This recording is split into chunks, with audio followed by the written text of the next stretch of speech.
Darating ang panahon ng kadiliman. Hindi ito karaniwang gabi. Ito'y panahon kung saan ang tubig sa dagat ay nagiging itim at ang hangin ay amoy bulok ng isda. Mula sa kailaliman, sumulpot ang mga nilalang na tinatawag nilang mandayang.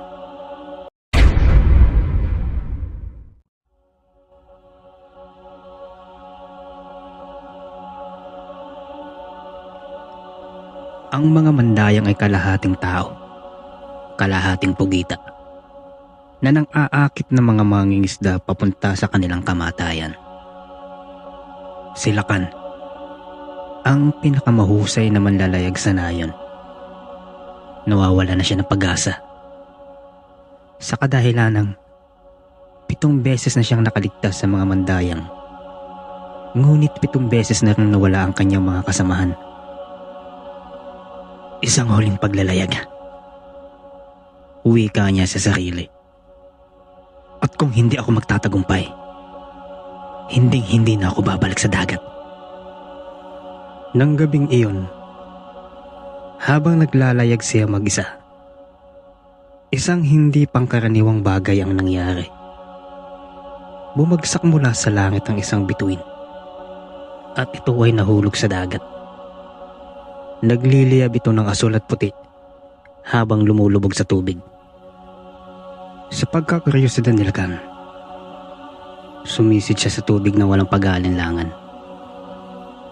Sa ilalim ng dagat, sa gitna ng nagliliyab na tubig, nakita niya ang isang bumagsak na bituin. Ito ay isang pirasong metal na kumikinang ng sarili niyang liwanag. Ang hubog nito ay parang isang malaking ngipin ng pating. Nang hawakan niya ito, naramdaman niya ang init nito. Parang dugo ng dagat at apoy ng langit na pinagsama. Nang makuha niya ang bagay, ay daglian niyang dinala ito sa isang matandang panday, nakilala sa paggawa ng mga kagamitang pangsaka. Magandang umaga, Tandang Selo.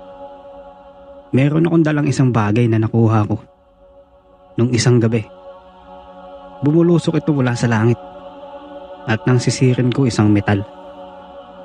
Ang totoo, nagliliyab to sa ilalim ng dagat. Bungad na wika ni Lakan kay Tandang Selo. Inaabot ni Lakan ang piraso ng metal kay Tandang Selo.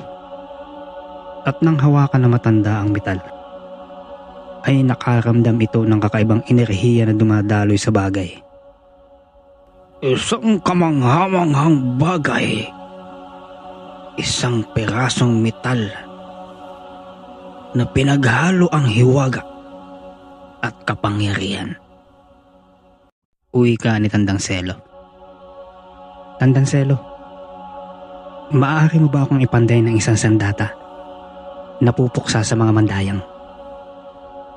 Pakiusap ni Lakan sa matanda. Tumango ang matanda at nagwika.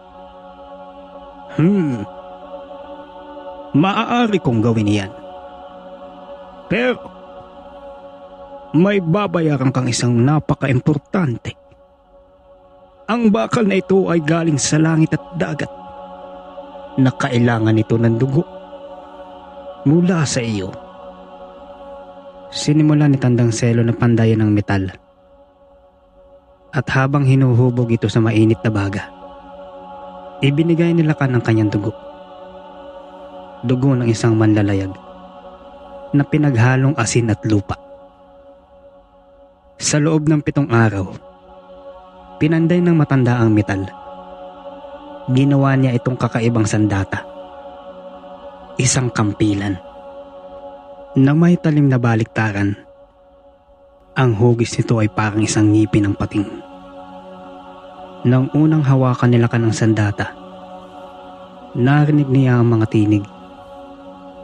Alon na umuungol, hangin na humuhuni, at ang mga tinig ng kanyang mga kasamahan na nawawala.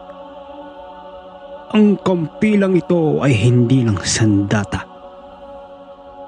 bulong ng matanda.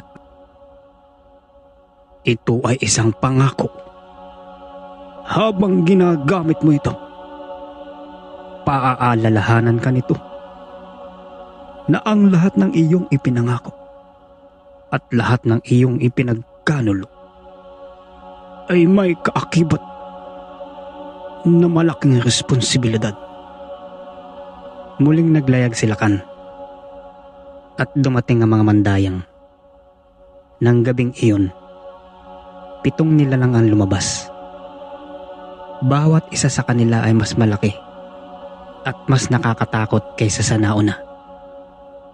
Ngunit ang kampila na gawa sa bituing dagat ay nagnininga sa kamay ni Lakan. Sa bawat pagtaga, kumakalat ang liwanag nito sa madilim na tubig. Parang araw sa ilalim ng dagat. Ang mga mandayang na sanay sa kadiliman ay nasisilaw at nanghihina. Nang matapos ang laban, bumalik sila kan sa nayon na dalang tagumpay. Ngunit ng gabing iyon, nang matulog siya, ay nanaginip siya. Nakita niya ang dagat. At ang mga mandayang ay muling nabuhay.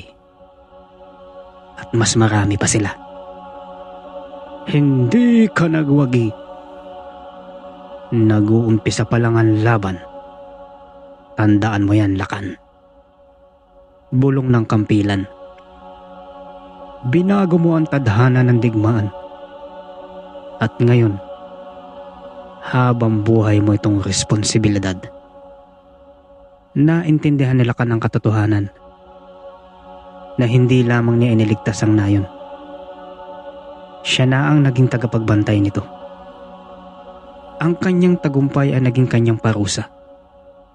Kaya mula noon, sa bawat paglubog ng araw, makikita si Lakan sa kanyang bangka na hawak ang kanyang kampilan. Nayari sa bituing dagat. Hindi siya naghahanap ng karangalan o pasasalamat.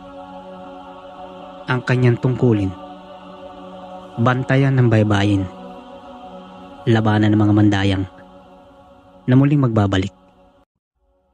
Paulit-ulit na manalo. Paulit-ulit na matalo. Ito ang kanyang tadhana. Ang nayon ay nananatiling payapa. Maligaya sa araw. Tahimik sa gabi. At kung minsan, sa gitna ng katahimikan, may nakikita na isang maliit na liwanag sa malayong dagat. Parang bituin na hindi sumisikat kung hindi lumalaban. At doon, tahimik na nagbabantay si Lakan. Ang mandirigmang naging tanod na ang tanging hiling ay ang katahimikan ng iba. Kahit ang kapalit ay ang kanyang sariling kapayapaan.